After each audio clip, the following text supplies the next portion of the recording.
예요. 심장이 쫄깃쫄깃하죠? 오늘은 또 무엇을 배울까? 심장이 두근두근하고 그렇습니까? 아니에요. 자, 1교시 때 우리가 동동을 배웠거든요. 2교시 때도 우리가 동 시리즈예요. 동. 그쵸? 오늘은 동동이동동동동들이 우리를 힘들게 하는 날이에요. 그쵸? 요거는 지난주에 이어가지고 고등학교 1학년 내신에 나오는 내용이고, 그 한 번 공부하는 걸로 매끈하게 잘 복습이 안 돼요. 그래서 지금 이제 학원에서 한번 수업을 듣고, 학교에서 이제 내신할 때, 학교에서 진도 나갈 때 한번 듣고, 내신 대비할 때 학원에서 또 들어도 사실은 문제가 매끄럽게 풀리지 않는 친구들이 종종 있어. 그럼 어떻게 해야 된다? 본인의 노력을 조금 많이 첨가를 해주셔야 돼요. 선생님들이 아무리 막 10번씩 복습 수업을 해줘도, 이렇게 소화력이 이렇게 좋은 분야가 아니에요. 그래서 조금 힘을 내줘야 돼요. 하지만 오늘은 고등학교 내신에서 제시해주고 있는 이론에 입각해서 더 많이 안 가르치고, 거기에 있는 내용만 팍 해버릴 거예요. 그래서 여러분 집에 가서 복습하실 때는 요 페이지 있지? 요 페이지를 꼼꼼하게 정리해서 암기한다라고 생각하시면 돼요. 다른 문법들 중에서 얘가 좀 까다롭기 때문에 그냥 이론으로 완전히 무장을 해야 돼. 자, 필기를 합니다. 자, 제목이 뭐예요? 피동표현, 사동표현이에요. 얘네 두 개를 묶어서 공부하는 이유는 동시 돌림이기 때문에 그렇죠. 우리가 아는 문장, 이어진 문장을 같이 묶어서 공부하는 거랑 비슷한 원리예요. 두 개가 같은 카테고리 안에 들어가기도 하고, 헷갈리기도 하고. 두 개를 구분하라는 문제가 되게 자주 나와요.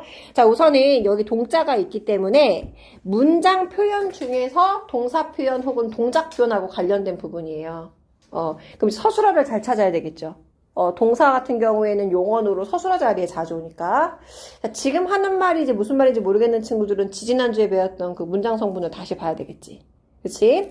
자, 한 페이지에 반쪽이 피동 표현이고 반쪽이 사동 표현이에요. 공부하는 분량은 똑같아요. 하지만 비슷한 개념이고 헷갈리는 개념이니까 복습할 때는 비교 대조를 하면서 복습을 하셔야 됩니다. 자, 그러면 피동 표현이 뭔지부터 먼저 하겠습니다. 교과서 출판사에 따라서 사동을 먼저 배우는 경우가 있어요. 피동을 배우는 경우도 있고, 순서는 상관없고요. 하나를 배우면 그거에 견져가지고 공부하게 돼서 뒤에 나오는 건 좀 쉬워져.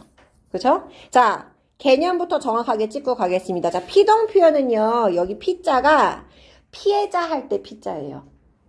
다른 사람에게 피해를 당하는 사람이 피해자잖아요. 그래서 이 피자가 한문으로 당할 피자예요. 여기다 이렇게 쓰세요. 당할 피, 당하다.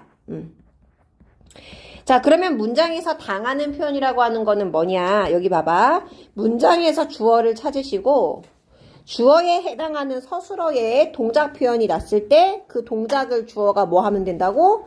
당하게 됨을 표현한 문장이 지금 피동 표현이에요. 이렇게 이제 개념만 공부하면 이제 헷갈리거든요. 그래서 피동사동은 예문을 잘 활용하는 게 좋아요. 그래서 예문을 좀 외워. 자, 확대했어요. 자, 여기 보세요. 호랑이가 토끼를 잡다. 그쵸? 이거는 동사 표현에다가 어떠한 문법적 장치도 하지 않은 상태예요. 그쵸? 이런 문장을 우리가 왼쪽으로 가보자. 능동 표현이라고 해요. 능동 표현. 이 능동 표현은 피동을 설명해주기 위해서 상대적 개념으로 설정한 건데, 능동은 당하는 게 아니라 지가 스스로 하는 거예요. 지 힘으로. 그치? 그래서 여러분, 여기 가시면 호랑이가 토끼를 잡다 하면 주어가 당한 게 아니야. 그치? 능동 표현이야. 자, 그러면 호랑이가 토끼를 잡다라고 하는 일반적인 문장을 주어가 당하는 피동 문장으로 만들어보자. 자, 그러면 호랑이하고 토끼 두 대상 중에서 누가 당하는 거냐? 그쵸. 그래서 피동의 개념에 맞게 당하는 토끼를 어떻게? 주어로 빼. 그치? 그러면은 얘는 문장 성분 뭐죠? 그렇지. 원래 능동문에 있던 목적어를 어디로? 피동문을 만들 때는 주어로 데리고 와서 얘를 당하도록 만들어줘요. 그쵸? 자, 그 다음에 어떡하냐면 이 주어가 당해야 되기 때문에 동사 표현, 서술어에 있는 이 동사 표현을 어떻게 바꿔주면 돼? 피동 표현으로 바꾸면 돼. 당하게끔. 그런 다음에 나머지 문장 성분들을 재배치를 하면 돼요. 그쵸? 그래서 능동 표현에서 피동 표현을 만들어 보세요. 그러면 서술어에서 동사 표현을 찾아가지고 피동 표현을 먼저 바꿔주세요. 왜냐면 주어는 가끔 생략도 잘 되거든? 그쵸?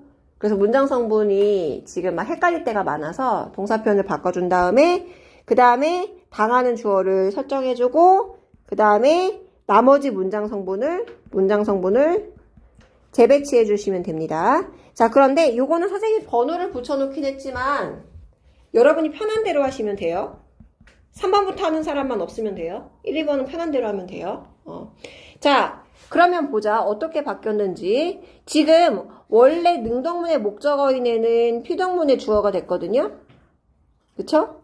능동문의 주어였던 애는 이제 뭐가 되는 거야? 문장 성분으로 뭐가 되는 거야? 여기서 이제 대답이 없더라고. 목적어 아니죠? 네. 관형어인가? 주어 서술어는 아닐 거 아니야. 독립어인가? 애매모시기 하면 뭐다? 부사. 그치. 얘네들 보소. 그죠? 얘 부사어예요. 그래서 요렇게 지금 빨간색으로 지금 필기한 내용이 뭐다? 능동문을 뭘로 바꾼 거다. 그치. 피동문으로 바꿔놓은 거예요. 우리가 안긴 문장, 아는 문장 공부했을 때 이거를 혼문장으로 바꾸는 것처럼 혹은 혼문장 두 개를 뭐 견문장으로 바꾸는 것처럼 이것도 능동에서 피동으로, 피동으로 해서 능동으로 바꾸는 문제가 나와요. 그래서 이 원리를 아셔야 되는데 문제는 문장 성분 위치만 바꾸는 게 중요한 게 아닌 거예요. 거기에 어떤 장치를 집어넣기에 당하는 의미인 피동의 의미가 들어갔느냐 이제 걔가 중요한 거거든. 자, 여기에 피동 표현을 실현하는 방법을 외우셔야 돼요. 그래서 그렇죠? 자, 밑으로 가볼게요. 자, 어떻게 하면 문장 성분 위치만 바꾸는 거 말고 어떻게 하면 피동 표현을 만들 수 있을까? 요거 암기 디테일하게 외우셔야 돼요. 자, 우선은 1번 동사 표현으로 지금 능동사 이렇게 나오잖아요. 그러니까 피동 표현 안 집어넣은 일반적인 동사. 동사에 어근이라고 나왔어. 중심 의미를 갖고 있는 부분. 어간이라고 해도 상관은 없어요, 여러분. 그래서 일반적인 동사에다가 뭐를 붙이냐면 피동전미사 이히리기 중에서 하나를 붙여가지고 아예 피동의 의미를 가지고 있는 동사를 새로 만들어요. 파생어로. 이러면은 사전에 등재가 돼. 사과, 풋사과, 구경, 구경꾼 이렇게 단어를 만드는 것처럼 이것도 새 단어가 만들어지는 거예요. 그래서 여러분 위에 보시면 잡다가 피동 표현으로 뭐가 됐어? 잡히다가 된 거고 이거 과거 시제인 거지. 그치? 그래서 잡다에다가 이히리기 중에서 피동에 히 전미사를 집어넣고 이렇게 피동사를 아예 만들어주는 거예요. 근데 이제 궁금하잖아? 선생님이 전미사가 4개나 있는데요. 어떤 동사에 뭘 쓰죠? 규칙이 없어요, 여러분. 어울리는 것 갖다 쓰는 거야. 그쵸? 잡다는 요게 어울리는 거지, 히가. 잡이다, 잡리다, 잡기다 좀 이상하잖아. 모국어 화자의 언어 능력으로 이거 중에서 어울리는 걸 자연스럽게 구사할 수가 있어요. 그래서 요거 4개 중에 쓰시면 되는 거고, 그 다음에 일부 동사들은 능동사의 어근에 받침이 없이 끝나버리면 바로 이렇게 모음으로 시작하는 이와 같은 모음으로 시작되는 전미사가 바로 오는 게 되게 어색할 때가 있어. 그럴 때는 예외적으로 피동 전미사가 안 붙는 동사도 있어요. 그러면은 다른 스페어 방법이 있어야 될 거 아니야? 그게 2번이에요. 2번이야. 자, 어떻게 하면은 이히리기 말고 또 다른 피동의 방법을 실현할 수 있을까? 이거예요. 여기는 동사잖아. 동사에다 이히리기 붙이는 거잖아. 자, 밑에 보시면 얘는 용언이에요. 동사도 되고 형용사도 돼. 거기에다가 뭘 붙여? 어디다를 붙이는 거야. 그래서 구문을 집어넣어가지고 피동의 의미를 집어넣어주는 거죠. 자, 예를 들면 선생님을 쳐다봐봐. 예뻐지다. 충격적이죠? 웃으라고 하는 거니까 웃어도 돼요. 지금쯤 되면 이제 어려워서 이제 지치기 시작하거든? 예뻐지다. 예쁘다는 형용사죠. 당황해 하지 말고. 예쁘다는 형용사인데 예쁘 뒤에다가 어디다를 붙이면 예뻐지는 거야. 그렇죠? 예뻐지다 하면 동사 표현이 되는 거예요. 그치? 됐어요? 성형수술을 했더니 내가 예뻐진 거지. 민지처럼. 당황하지 말고. 그죠? 그럼 내가 성형수술을 자이든 타이든 수술을 받아서 예쁘게 된 거잖아요. 그쵸? 요거 피동 표현이에요. 괜찮아? 아, 막 어지럽죠, 그죠, 여러분? 아이고, 어지러워. 자, 그 다음에 세 번째 있어요. 어지다 말고 뭐가 있냐면, 이번에는 개되다가 있어요. 요거 잘 보세요.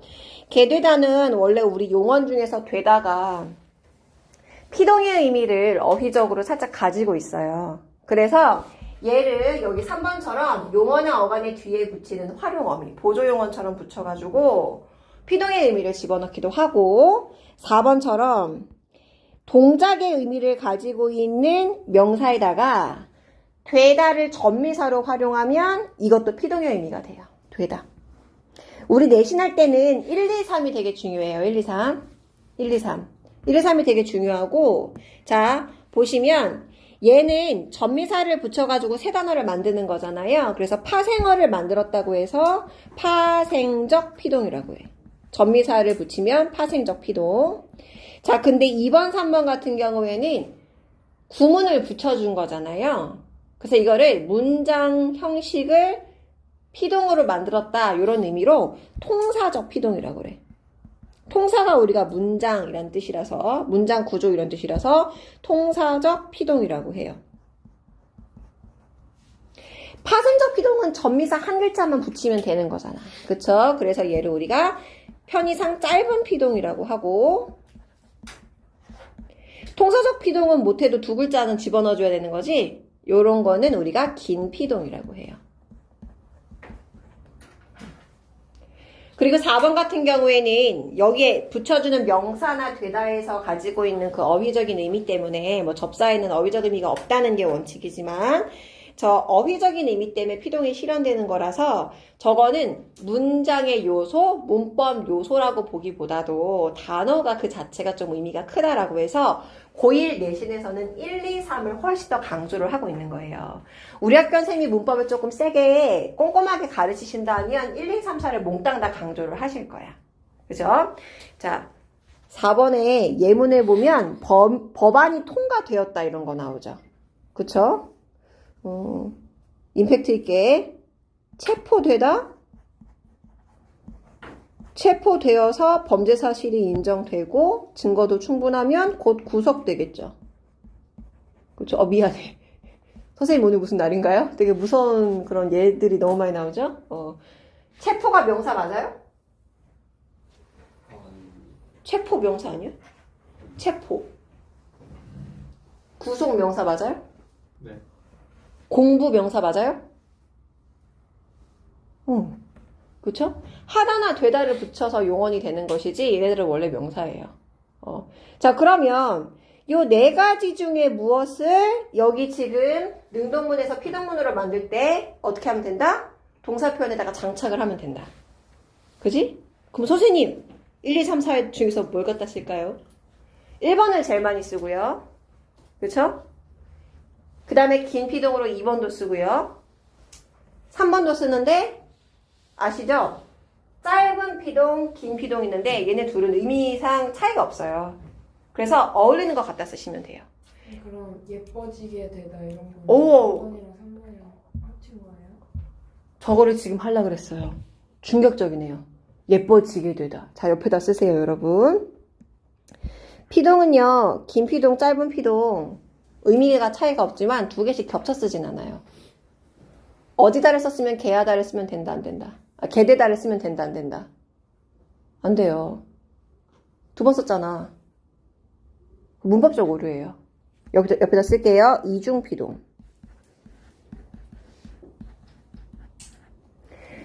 우리가 문법적으로나 작문 이론상으로 서술어는 간단하게 써야지 의미 전달이 잘 돼요. 예뻐지다로 의미 전달이 충분한데 예뻐지게 되다까지 쓰면은 의미가 너무 이제 과도하게 되는 거예요. 근데 특히나 이제 그럴 정도로 어지다와 개되다 긴 거를 계속 나열해가지고 서술어를 불필요하게 길게 쓰진 않지만 어떻게 잘 쓰냐면 1번하고 2번을 우리가 무의식적으로 같이 쓸 때가 있어요. 그쵸? 그거는 여기에 있는 얘를 가지고 해볼게. 여기. 풀어졌다. 그에 대한 오해가 풀어졌다. 오해가 풀어진 거야. 그쵸? 오해는 내가 푼 게 아니야. 누군가에 의해서 나는 당한 거야. 그렇게 된 거죠. 자, 얘네들의 기본형은요, 풀다예요. 아무것도 안 한 상태가 풀다야. 오, 이거 우를 이상하게 썼네. 풀다. 얘를 피동 표현으로 바꾸면 짧게 만들잖아요. 그러면 오해가 풀리다가 돼요. 그죠? 그 다음에 얘를 긴 피동으로 만들면 풀어지다가 돼요. 오해가 풀어지다. 그쵸? 그러니까 지금 이 풀다라고 하는 동사는 짧은 피동하고 긴 피동이 둘 다 잘 어울리는 동사예요. 그쵸? 적절하게 쓰시면 돼요. 자, 근데 우리가 일상에서 말하다가 실수로 이제 과거 시제까지 같이 집어넣으면서 야, 그 친구가 그렇게 나에게 말해줘서 내가 걔에 대한 오해가 풀려졌어. 이렇게 말할 때가 있어. 풀려졌다. 이렇게 쓰면 이제 이중피동이 되는데 봐봐. 여기는 풀어졌다고 얘하고 별로 차이가 없는 것처럼 보이잖아요. 그러니까 이제 실수를 하게 돼. 그러면 풀려졌다가 이제 왜 이중피동이냐 보시면 풀다의 어간에다가 이히리기에 리 전미사 피동 쓰고 거기다가 여기 지금 이중모음 나왔으니까 뭐가 줄어들었다는 얘기잖아. 여기에 피동 표현 어지다를 쓰고 과거 시제로 엇을 썼는데 이게 줄어드는 거예요. 모음 축약에 의해서. 그쵸? 그래서 보시면 요거랑 요거랑 해서 이중모음이 된 거고 지하고 어하고 줄어들어 갖고 이중모음이 된 거야. 그쵸? 근데 피동의 의미가 여기에도 있고 여기에도 있잖아. 불필요하게 두 번 들어갔죠. 하나 빼야 돼. 그래서 피동 문제가 나오면 능동문, 피동문, 개념, 뭐 사동이랑 구분 이런 문제도 나오지만 반드시 뭐가 나온다? 이중 피동이 사용되어서 잘못 표현된 문장을 걸러내는 것도 시험지 나와요. 요거는 주의해야 돼. 그리고 아까 말한 것처럼 2번하고 3번 같이 쓰지 마세요. 서술어는 간단하게 쓰는 게 맞고 문법적인 기능을 하는 부분은 중복돼서 쓰는 게 아니에요. 그거에 대한 얘기는 사동에도 나올 거야. 자, 근데 얘들아. 호랑이가 그냥 토끼를 잡으면 안 돼? 꼭 토끼가 잡혀야 돼? 똑같은 사실이잖아. 그쵸? 왜 이렇게 복잡하게 문법을 만들어서 이거를 쓰는 걸까? 여기 나와요. 자, 우선 기본적으로 문장의 앞이나 뒤로 빠져나오면 강조되는 효과가 있어요. 모의고사 볼 때 기억났어? 나는 기다리고 있을 테요. 찬란한 슬픔의 봄을.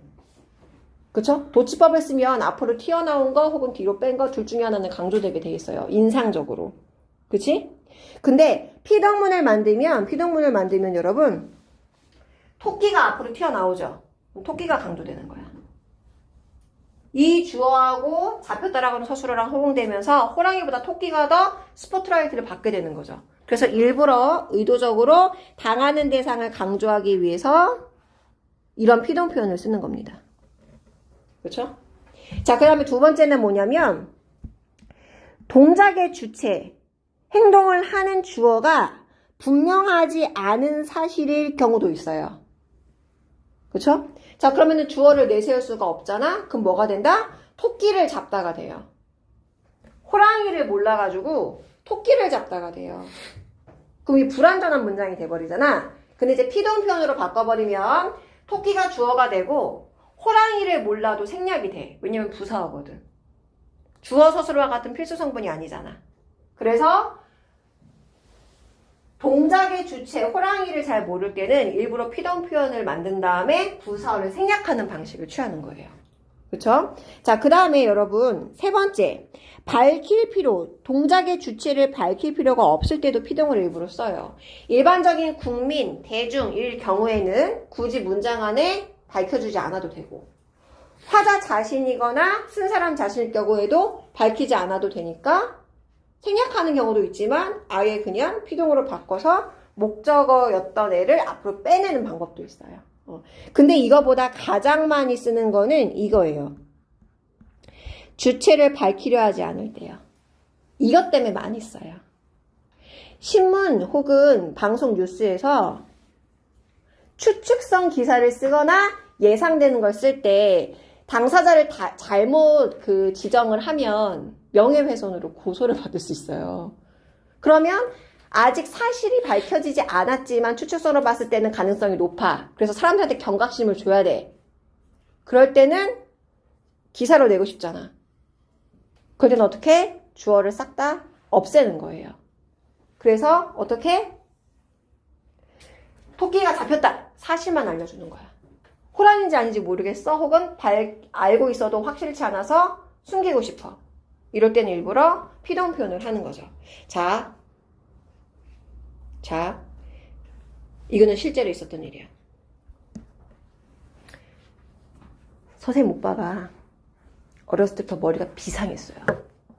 혼자만 한글 떼고 혼자 덧셈 뺄셈 떼고 막 이런 스타일이야. 5살 때 유치원 안 다니고. 엄마는 우리 오빠 이제 큰 인물이 될 줄 알았지. 그치? 근데 남자친구들은 알겠지만 어느 순간 남자아이들은 공에 미칠 때가 있어. 인생에 한 번쯤은. 아, 여기는 안 미쳐봤나 봐요. 근데 축구에 미치는 친구들이 있어. 그래서 어렸을 때부터 막 볼을 차고 다녀요. 근데 어느 순간 내 친구가 나보다 더 손흥민이야. 이런 그때부터 좌절을 해서 축구를 손에서 놓게 돼요. 그 다음엔 어디로 가냐면 손으로 하는 공놀이로 이제 전환이 되거든. 대부분 야구나 이제 농구 쪽으로 이제 전환이 됩니다. 근데 우리 오빠가 한때 이제 농구에 미쳐 있었어. 근데 이제 엄마가 집에서 농구공을 튀기면 혼난다고 그랬어. 그럼 어떻게? 농구공을 튀기지 못하고 농구공을 던졌다 받았다 던졌다 받았다 갑자기 막 이렇게 현란한 드리블을 하는 척 하면서 이제 액션을 취하면서 이제 집에서 혼자 놀고 있었다고. 밖에 비가 오니까요. 그러다가 공을 놓쳐가지고 집에 있는 꽃병을 깼어요. 근데 그 꽃병이 그 당시만 해도 15만원 정도 하는 꽃병이었어. 선생님 어렸을 때인데. 꽃병이 깨지면서 와장창 소리가 났겠죠? 엄마가 안방에서 문을 활짝 열고 나왔겠죠? 뭐야? 이러면서 나왔겠죠? 그러면 극아이인 아이들 같은 경우에는 선생님 같은 극아이면 내향형 인간이면 울어요. 어찌할 바를 모르니까. 어필이 안 돼. 그래서 막 울어. 근데 우리 오빠는 극이 성향이야. 극외향형. 머리를 막 굴렸지. 자기 어필을 해야지. 뭐라고 했을까? 쓰세요. 꽃병이 깨졌어요. 주어가 뭐죠? 주어가 뭐죠? 우리 오빠 아니에요. 이 문장에서 주어가 뭐야? 꽃병이요. 피동 표현은 어디 있어요? 어디다 있는 거 아니야. 그치? 여기 쓰세요. 깨다 동사의 어간에다가 어디다를 붙이고 거기에 과거 시제를 붙인 다음에 엄마한테 하는 말이니까 상대 높임법 어미를 종결 어미를 사용해가지고 이렇게 표현한 거예요. 근데 이 문장이 되게 이상한 건 알아? 꽃병이 주어가 스스로 성큼성큼 걸어가서 테이블 밑으로 자유낙하 운동을 한 건가요? 아니지. 근데 오빠는 왜 이렇게 말했을까? 내가 깼음을 주체를 밝히려 하지 않고 싶어서. 의도. 은폐야. 근데 그걸 몰라요. 그쵸. 그래서 오빠는 머리를 써서 그 어린 나이에 초등학생이 피동 표현을 사용했지만 엄마는 그 의도를 간파하고 꽃병이 깨졌어요. 누가 그랬어? 그렇게 했어. 그럼 빼박이죠. 그죠? 근데 자기 잘못임을 동작의 주체를 밝히지 않으려고 의도적으로 이렇게 많이 하는데 이거는 이렇게 일상에서도 쓰이지만 아까 말한 것처럼 매체에서도 많이 쓰여요. 됐어요? 자, 그리고 한 가지 더 말하면 얘들아, 능동문하고 피동문이 항상 이렇게 세트는 아니에요. 그러니까 능동문은 있는데 피동문이 없을 때도 있고 피동문은 있는데 능동문이 없을 때도 있어요. 옆에다 하나 써볼까요? 내일 학교 가니? 네. 그럼 이제 3월이니까 날씨가 풀려야 되겠죠. 풀려야 되겠죠. 날씨가 풀리다.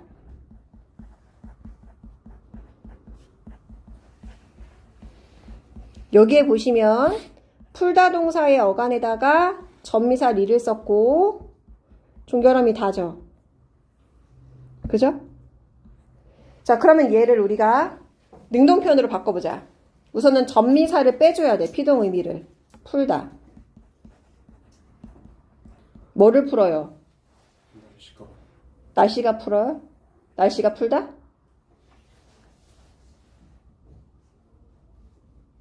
오호. 원래 주어는 뭐였는데? 원래 주어는 능동문으로 가면 뭐가 돼야 돼? 목적어가 돼야지. 그럼 날씨가를 목적어로 바꿔봐. 날씨를 누가 푼 거지? 부처님? 전능하신 그분? 누가 풀었어요? 그쵸. 이거 능동문을 만들면 되게 이상해지는 거잖아. 날씨를 풀다. 아, 혹시 너님이 하신 거예요? 계절을 주관하시는 분인가요? 그쵸? 얘는 피동문은 있는데 피동 표현은 있고 뭐는 없다. 능동 표현은 없어요.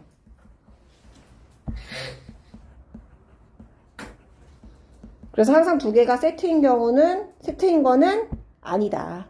웬만하면 두 개가 세트이긴 하지만 항상 세트인 거는 아니다. 가끔 이제 능동 표현인데 피동 표현이 없을 때도 있어요. 그거는 그 문장의 의미의 특수성이야. 날씨는 자연현상이라서 누구에 의해서 풀리고 안 풀리고 이러는 게 아니라서. 그쵸? 동작의 주체가 있지 않은 자연현상이니까. 여기까지 괜찮습니까? 자, 충격적으로 지금 많이 벌써 지쳤네요. 네, 여기까지 하면 비슷한 패턴으로 사동 공부를 할 수 있어요. 자, 사동 표현 갑시다. 자, 사동 표현. 자, 사자는 여러분, 사신단을 보내다 할 때 사자예요. 그러니까 임금님이 뭐를 시켜서 보내는 거잖아. 사신하면은. 그치? 그래서 여기 사자는 한문으로 사람을 부리다 혹은 시키다 라는 뜻이야. 그래서 우리가 문장에서 사동 표현을 만든다 라고 하면 주어가 남한테 동작을 하라고 시키는 표현이 사동 표현이에요. 이게 되게 중요해요, 여러분. 나중에는 이제 피동하고 사동하고 헷갈릴 텐데 요걸로 이제 의미가 구분되거나 선지를 골라낼 때 되게 중요한 개념이에요. 자, 사동 표현은 주어가 남에게 동작을 하도록 하는 거기 때문에 시키는 주체가 있고, 그쵸? 실제 그 시킴 때문에, 부르심 때문에 자기가 직접 동작을 하는 사람이 있어. 그래서 남이라고 하는 건 이거는 동작을 하는 주체야. 항상 그런 것은 아닌데 사동 표현은 기본적으로 휴먼이 둘 나올 때가 많아요. 그래서 사람이 둘 나올 때가 많아.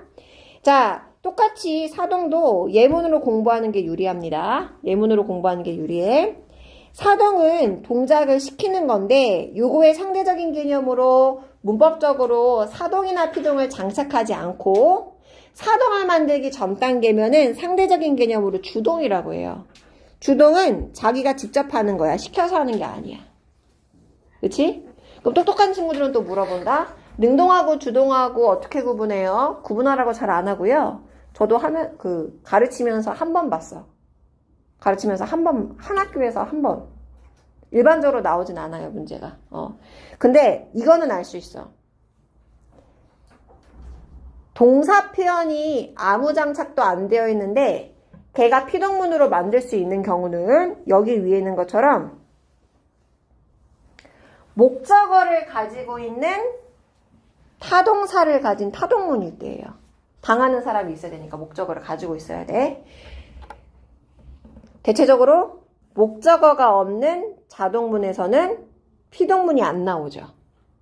그럴 경우에는 능동문이 될 수가 없는 거야. 지금 무슨 말인지 이해했니?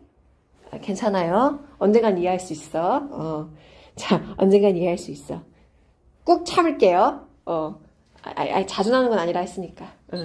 능동, 주동은 사동, 피동의 개념을 정확하게 하기 위해서 임의적으로 설정한 개념이라서 두 개를 구분하라고 잘 안 물어봐요.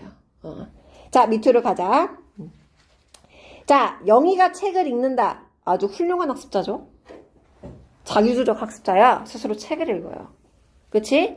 자, 그러면 이거를 이제 사동문, 시키는 문장으로 바꿀 거야. 얘는 주동문이라고. 사동문으로 바꿀 때는 아까처럼 주어가 시키도록 해야 되는 거잖아? 사동 표현을 만들어야 되겠죠. 서술어 자리에. 사동 표현. 그런데 동작의 주체에게 주어가 행동을 시켜야 돼서 시키는 주어를 만들어줘야 돼요. 요 세 주어를 만들어줘야 돼.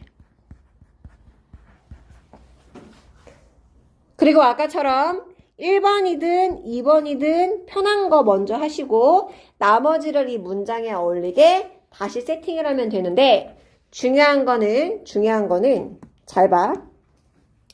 원래 주동문의 목적어 있죠. 얘는 이 문장의 필수 성분이잖아. 사동문을 만들 때 그대로 내려와. 그죠? 책을 읽어야 되니까 책을 읽게 해야 되니까 책은 그대로 내려와. 그 다음에 원래 주동문에서의 주어는 뭘로 내려온다? 문장 성분 뭐야? 부사어로 내려와요. 됐어요? 자, 그런데 여기는 지금 목적어가 있는 타동사를 지닌 타동문이지만 이런 경우도 있어.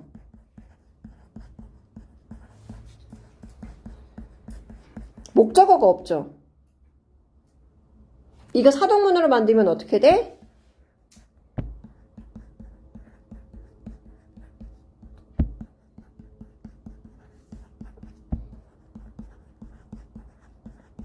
이렇게 되거든?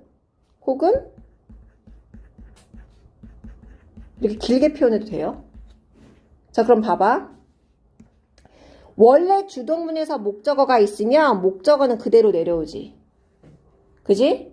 근데 원래 주동문에서 목적어가 없어요. 그치? 그럼 사동문 만들 게 어떻게 된다? 원래의 주어가 사동문으로 만들 때 뭐로? 목적어로 내려오는 거야. 여기에서 가끔 시험도 나와요. 사동편에 대한 설명으로 옳은 거 옳지 않은 거. 세 주어를 만드는 거는 똑같아. 왜냐면 사동문을 만들 때는 어떻게 해야 되기 때문에 동작을 하게 하는 시키거나 영향력을 주는 주체를 새로 만들어야 되기 때문에. 그래서 요거는 똑같은데 문장 성분을 배치하는 게 지금 두 가지 유형이 있으니까 예문을 두 개를 다 외우는 게 좋아요. 그죠? 목적어가 있는 타동사를 지닌 타동문에서는 문장 성분을 이렇게 바꿔가지고 내려오는 게 목적어가 없는 문장이랑 패턴이 다르니까 예문을 두 개를 외우고 있으면 좋아. 영희가 책을 읽는다, 얼음이 녹는다. 두 가지 알고 계셔야 돼요. 사동문으로 둘 다 외울 필요는 없어요. 내가 바꿀 수 있으면 돼. 어떻게 하라고? 세 주어를 만들고 사동 표현으로 바꿔주면 된다고. 자, 그러면 똑같이 피동 표현처럼 사동 표현이 어렵겠구나. 요 실현하는 방법 어떻게 한다? 외워야 되겠구나. 그쵸? 자, 사동의 실현 방법. 피동은 4개였는데 이거 3개죠. 여기 조금 쉬워지는 거야. 자, 똑같습니다. 아까는 능동사였거든요. 사동의 상대적인 개념이니까 주동사라고 표현한 거야. 그러니까 동사 표현에 어근 혹은 어간에다가 얘 뭐 붙여줄 거야? 사동의 의미를 덧붙여주는 전미사를 붙일 건데 전미사가 많죠. 외우셔야 돼요. 자, 이 전미사를 붙이면 일반적인 동사 표현이 사동의 의미를 가지고 있는 세 단어로 파생되는 거야. 이것도 파생적 사동이거든. 자, 주의할 건 이거야. 이히리기는 아까 피동 전미사에도 있었어요. 그러니까 이거를 구분하는 문제가 반드시 나오겠지. 문장을 만들어 놓고 이히리기 중에 써놓고 뭐 이게 피동 이게 사동 이게 물어봅니다. 근데 우리는 알 수 있어. 동사 표현에 전미사로 우구추를 쓰면 걔는 무조건 뭐다? 사동이지. 그지? 자, 그러면은 이거 어떻게 구분합니까? 모국어 화자니까 자연스럽게 할 수가 있어요. 자, 먹다 동사가 있어. 먹다 동사가 있어. 이히리기 혹은 이히리기 우구추 중에서 피동사동 표현을 만들어 볼 거야. 어느 게 피동이고 어느 게 사동인지 잘 생각해봐. 요게 1번. 두 번째, 얘가 2번. 다른 거는 안 어울려요. 여러분이 다 집어넣어봐. 먹기다, 먹리다 이런 거 안 어울려. 먹우다, 먹구다, 먹추다 이런 거 안 어울려. 그쵸? 요거 두 개만 어울리거든? 자, 1번이 사동이야, 2번이 사동이야. 그렇지. 어떻게 알아요? 아빠가 아이에게 밥을 먹이다 하면 아빠가가 주어져. 아빠가 당한 게 아니잖아. 그쵸? 그래서 얘가 사동이야. 먹히다는. 호랑이가 토끼에게 먹혔다. 어이구, 생태계 교란이죠?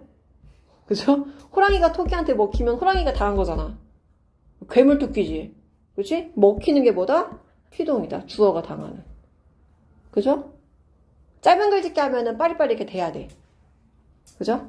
요거 이따가 연습 문제 한 문제 정도 같이 풀어보자. 자, 밑으로 내려갈게요. 요렇게 전미사 사용하는 거 말고 피동하고 똑같이 얘도 길게 표현하는 게 있어요. 개하다요. 조심해. 개되다가 있었어, 아까. 피동 표현에. 지금 사동에 개하다가 있죠. 그래서 개 헷갈릴 예정이야. 그죠? 그거 잘 외워야 돼, 꼼꼼하게.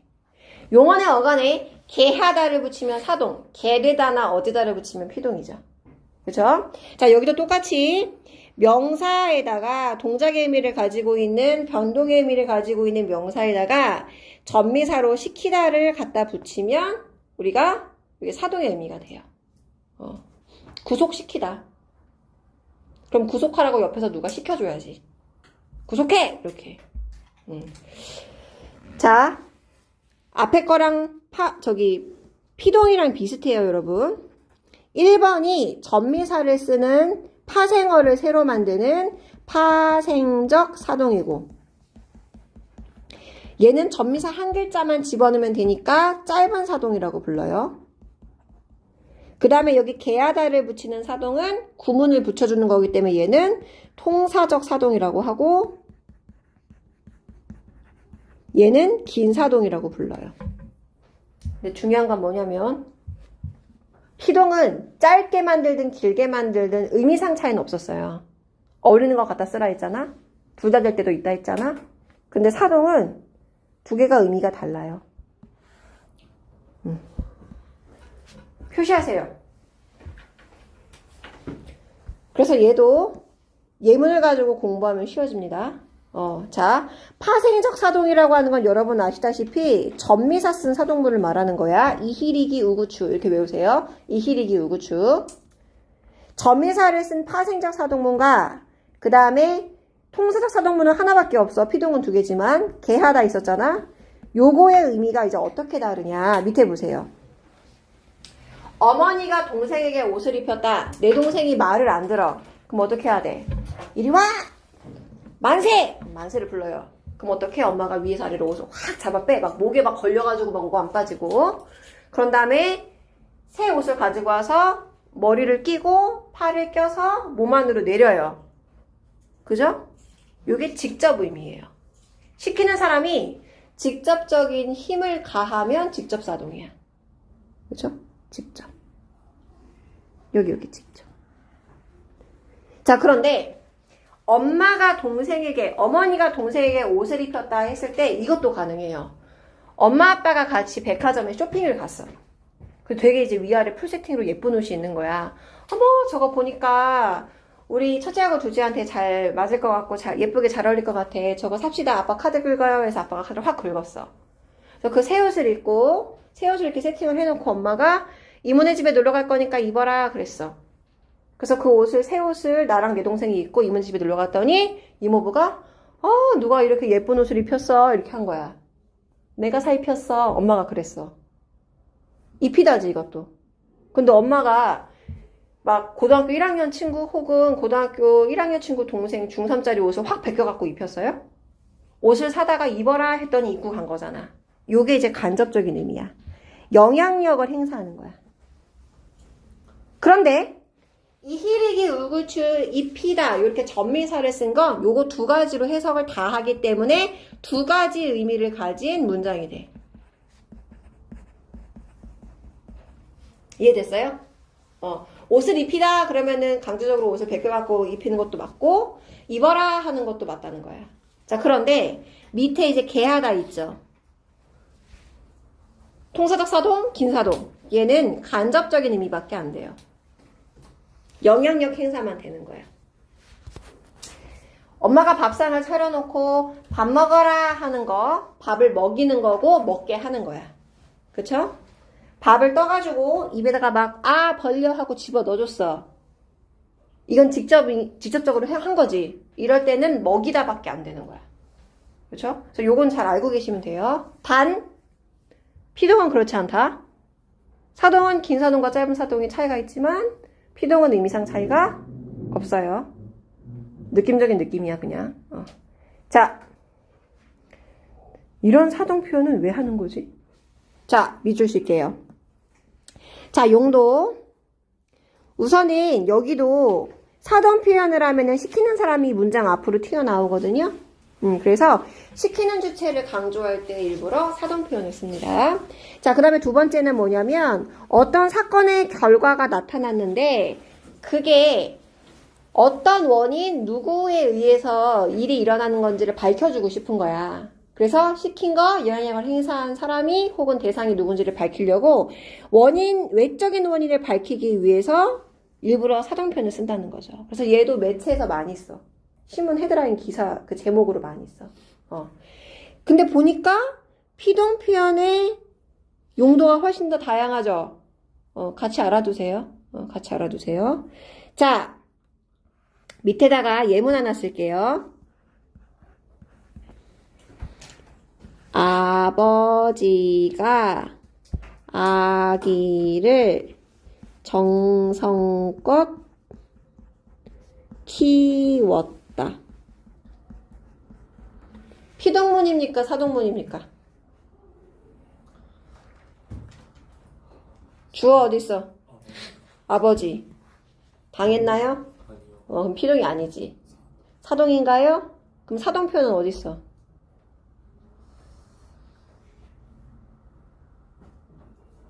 이히리기 우구추 개하다 시키다 뭐가 있어야 될 거 아니야. 어딨어? 그렇지.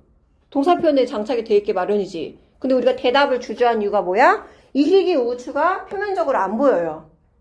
왜? 모음이 줄어들었기 때문이야. 그래서 이걸 다 뜯어봐야 돼. 이런 거 잘해야 돼. 아까 풀렸다처럼. 그지? 봐봐. 아무것도 문법적 장치를 안 하면, 피동이든 사동이든 아무것도 안 하면 얘는 형용사로 크다야. 그지? 그 다음에 여기다가 이히리기 우구추 중에서 이를 썼나봐. 없던 이가 생겼거든? 선생님, 크게 은은 어디 갔어요? 써. 처럼, 쓰다의 쓰처럼 의가 잘 탈락돼요. 크다의 의도 잘 탈락이 되는 거야. 소리값이 약하거든요. 그래서 얘가 탈락이 됐어. 잘 가. 의문 변동으로 탈락이 된 거야. 자, 근데 키를 뺐더니 크이까지 했더니 뭐가 나오냐면 여기 이중모음 우어가 나오죠. 그치? 여기서의 우가 이히리기 우구추 중에서 우고 그 다음에 과거 시제 어을 쓰고 그 다음에 종결음이 다란 말이지. 그래서 누가 봐도 지금 사동전미사 우가 여기 들어가 있어. 그럼 이거는 뭐냐 이거야 이거. 피동전미사 아니에요 얘는. 왜냐면 피동전미사 이히리기는 능동사의 어간에 붙어서 동사에 붙어야 돼. 크다는 형용사잖아. 그죠? 요게 지금 사동전미사 두 개가 붙은 거야. 선생님, 아까 이중피동처럼 문법적인 기능을 똑같은 거 하는 거를 두 개를 동시에 쓰면 문법적 오류라고 말씀하셨잖아요. 이게 잘못된 건가요? 아니요. 사동은 이중사동의 의미가 없어요. 용언의 일부 중에서 7개, 8개 중에 정해져 있거든? 예외적으로 사동 전미사를 2개씩 취하는 애들이 있어요. 키우다, 재우다 이런 것처럼. 그래서 이거는 문법적으로 오류가 아니라 문법적으로 맞아요. 문법 맞는 표현이야. 이중 피동에 잘못된 거는 피동에서만 찾으셔야 돼요. 그렇죠? 예문 하나 더 할게요. 그 진실이 드디어 밝혀졌다. 피동이에요, 사동이에요?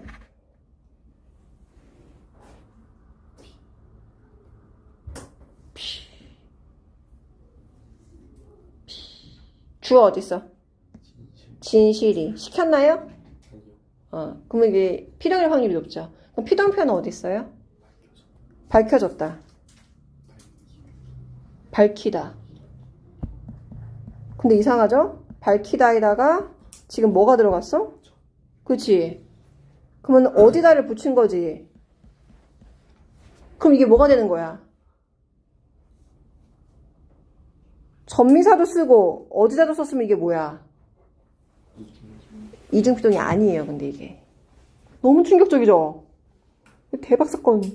자, 아까도 말한 것처럼 능동사의 어간에 이히리기를 붙여야 피동이 돼요. 근데 이거 박다도 형용사잖아. 그쵸? 그래서 여기서 박다에서 전미사 히를 붙여가지고 이렇게 바꾸면 발개하다가 돼. 개하다는 뭐야? 사동이잖아. 그쵸? 그러면서 형용사를 동사 표현으로 바꾼 거예요. 그럼 여기 사동에다가 지금 뭘 붙인 거야? 피동 표현에 어디다를 붙인 거죠? 그럼 이건 이중피동이 아니라 문법적으로 올바른 표현인 거지. 그지? 그러니까 이런 것까지 가끔 물어봐요. 시키다도 함부로 쓰면 안 돼요. 친구야, 예쁜 여자친구를 소개시켜줘, 나에게. 그랬어. 그럼 어떻게 해야 돼? introduce yourself, 네가 네 소개해. 이렇게 되는 거야.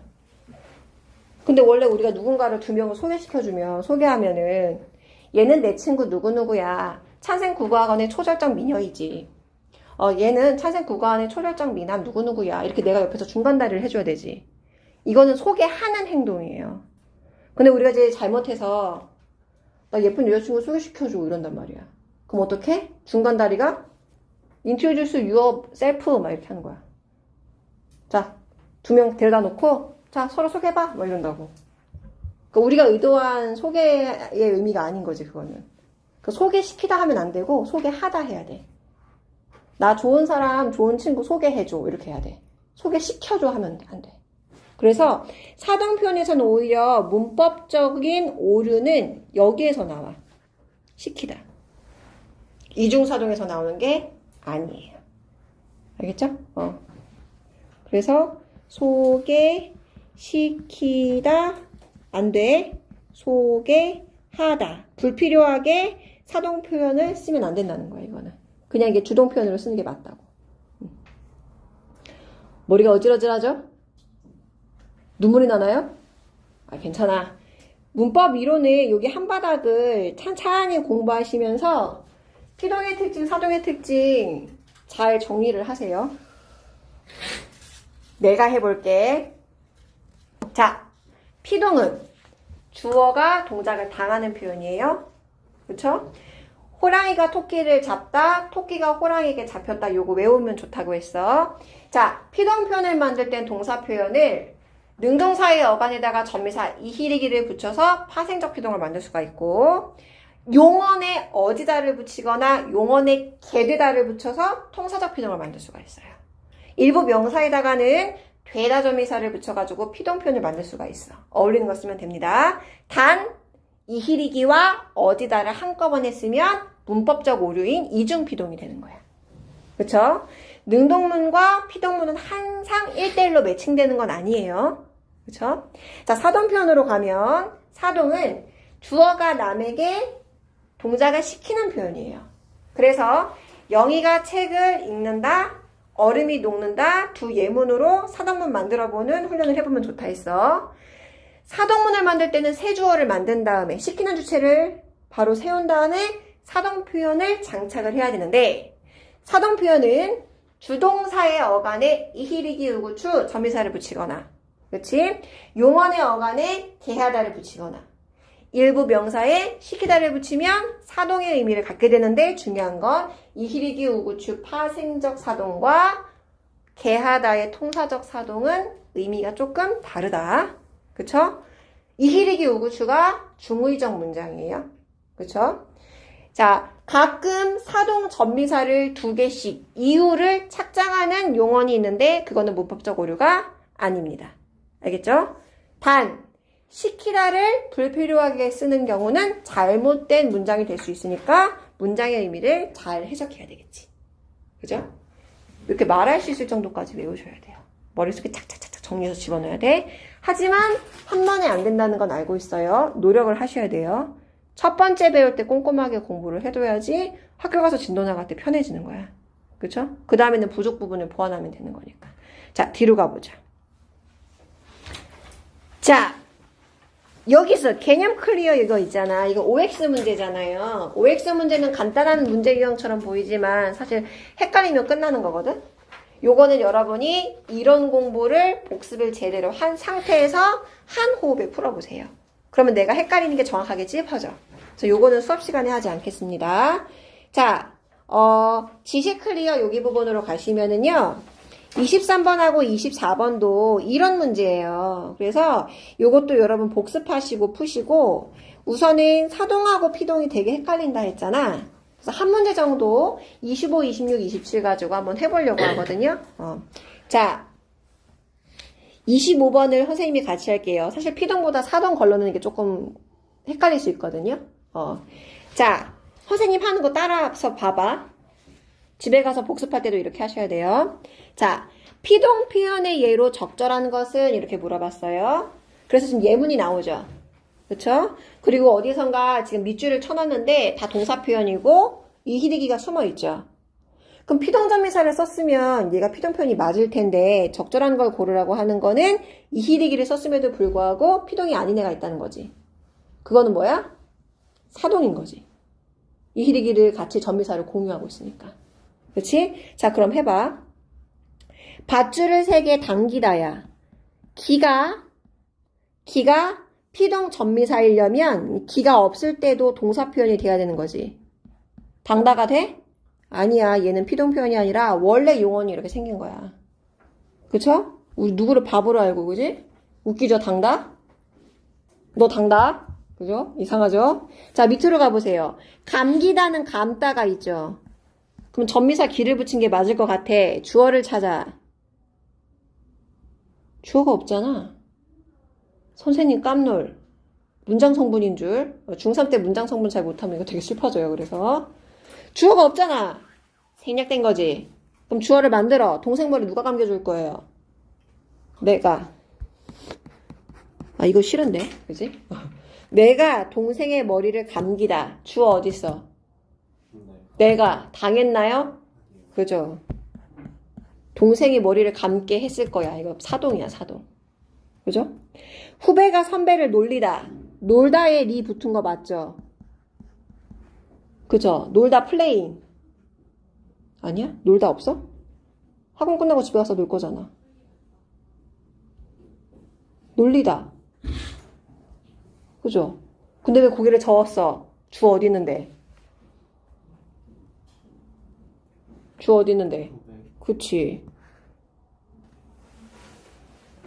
후배가 선배를 놀리다. 그럼 후배가 당했나요? 아니요. 누가 봐도 선배가 당했죠. 그럼 얘도 아니네. 놀리다면 뭐야? 놀게 하다라서 사동형인 거야.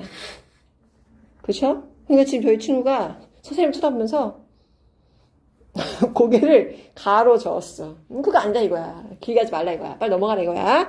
자, 4번. 태풍의 건물이 흔들리다. 흔들다 있나요? 흔들다라고 하는 동사 있어요. 흔들리다 하면 얘 전미사 붙인 거 맞죠? 주어는 어디냐? 여기서 잘 말해야 돼. 주어 어디냐? 그렇지. 여기서 태풍이라고 하면 되게 의상할 뻔했다 우리. 그럼 건물이 당한 게 맞습니까? 그럼 답 4번이지. 그래서 25번 같은 문제가 되게 자주 나오고 내신에서도 아주 단골 손님인데 얘가 잘 풀리려면 첫 번째 피동의 개념, 주어가 당한다는 거 제대로 알고 있어야 되고 그 다음에 서술어에 밑줄 쳐져 있을 때 걔가 전미사를 뺀 상태가 원래 동사로 있는지도 확인해야 돼. 능동사의 어간에 이히리기 붙이는 거니까. 자, 그럼 선생님이 했으니까 이제 여러분 차례가. 밑에 거 해.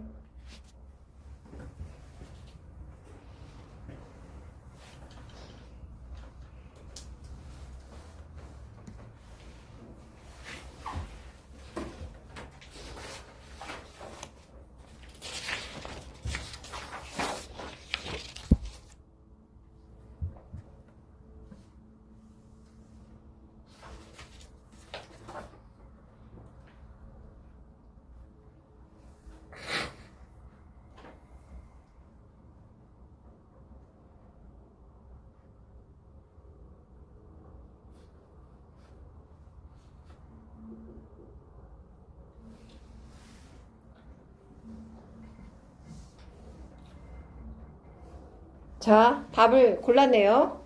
자, 보자. 사동편에 적절한 거라고 했으니까 적절하지 않은 것도 잘 걸러낼 수 있어야 되죠. 날다에 리 붙은 거 맞죠? 그쵸? 주어는 낙엽이죠. 사동은 시키는 거잖아. 낙엽이 시켰어요? 아니요. 얘는 뭡니까? 세 글자로 맞춰놓고 우리 보고 이희대의 우주도 모대원에 취급을 하고 있는 거예요, 지금. 2번 선지 같은 건 좀 기분이 나빠요. 근데 이런 애가 또 있죠. 긴사동은 개하다야. 하다만 붙여놓고 글자 수 맞춰놓으면 우리가 속을 줄 알았지? 메롱. 그죠? 근데 여기 빼앗다, 빼앗기다. 굽다, 굽히다 있잖아. 그쵸? 내가 동생에게 사땅을 빼앗기다 하면 주어가 시켰습니까? 당했죠. 그럼 답이 몇 번이다? 5번. 근데 5번 앞만 읽어도 사동표현 같지 않거든요? 허리를 굽게 하는 거야. 왜? 허리가 굽은 상태가 공손한 표현이니까. 개하다가 되네요. 그쵸? 그 답이 몇 번이다? 5번이다. 복습이 많이 필요하겠죠? 집에 가서 앞에서 했던 이론 한 페이지 꼼꼼하게 복습하시고 피동사동 실현 방법이라도 아주 정확하게 외우셔야 돼요. 입학하기 전에. 알겠죠?